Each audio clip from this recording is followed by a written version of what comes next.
now call on George Adam, after which we'll move to the Minister for the closing speech.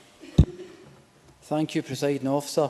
I thank Christina McKelvey for bringing this debate to us, because I understand how difficult it can be talking about something that's so hugely personal.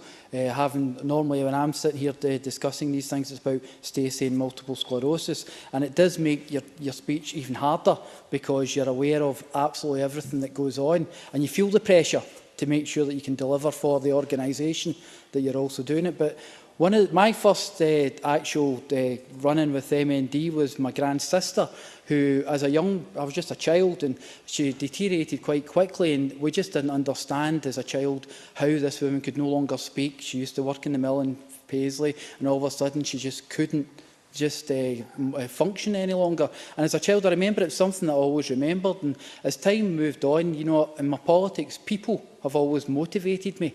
And I'm aware of Christina's family involvement with MND, and I understand that as well. And working with supporting families in Paisley has been a major part of my life. And Eileen Clark, mother of a good friend of mine, Councillor Lorraine Cameron in the Renfrewshire Council, her mother was diagnosed with MND during a time when I was actually a councillor with her. And I physically saw a change from a bright woman involved in the community to just dying. It is effectively a death sentence for these people who are involved. And Lorraine actually told me, I spoke to her today and I asked her, I said, you know, do you mind if I mention these things, and do you mind if I use it? And she says, yes, George, I want people to know. And I also made a joke, because Lorraine had some mental health problems herself during that period, because of the strain, because of the pressure. And she says, and I says, I'll not tell them about the time you went off your head. And she went, no, tell them. She says, that's an important part of it. She says, because the families felt the strain. The families were the ones that, she says, I don't know anybody in MND Renfrewshire who isn't on antidepressants. Family members who are dealing with the situation. And she used to talk to me about times where she would sit there at night and listen to her mother in the next room. Listen to her breathing. You know, had she stopped breathing? Was she still okay? And, you know, people are dealing with this for years, knowing what the outcome's going to be. So because MND Scotland already stated that diagnosis to your life expectancy is about 14 months.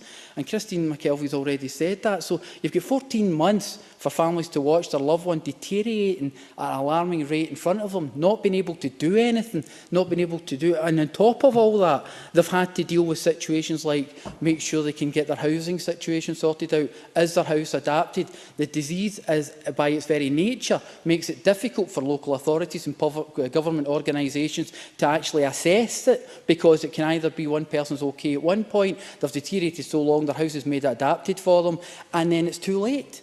You know, and on top of all that, we have the current situation where we have the reforms, which are going to make a dramatic change. You know, this is an excellent piece of work that MND Scotland have done with the time to benefit people with MND, and they bring up some of the things that, you know, you just have to take for granted. I agree with their campaign that the last months of a person's life should be spent in the loving care and support of their family. And that should be the way it should be. It shouldn't be worrying about assessments and whether they can actually get DLA or what is now PIP. I know Christina couldn't mention the personal independence payment, so I'll go on about it. Someone who receives a diagnosis for MND will be assessed for personal independence from October.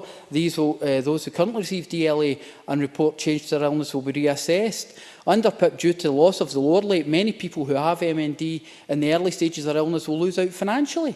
So you'll end up with people not only having, as Christina already mentioned, they'll have the financial burden as well as being, and they will feel as if they're a burden on their family, because I know that Eileen Clark felt the exact same way herself, was she went on and she got to the stage where she felt she was holding her family back. So, you know, I would say with everyone else here, and I would stress that, you know, we're dealing with people's lives quite literally here, and we're dealing with families, and the last thing they need to be doing is worrying about going through assessments for various benefits. I think we need to show some humanity here and ask the Westminster Government to think again on this issue. Many thanks.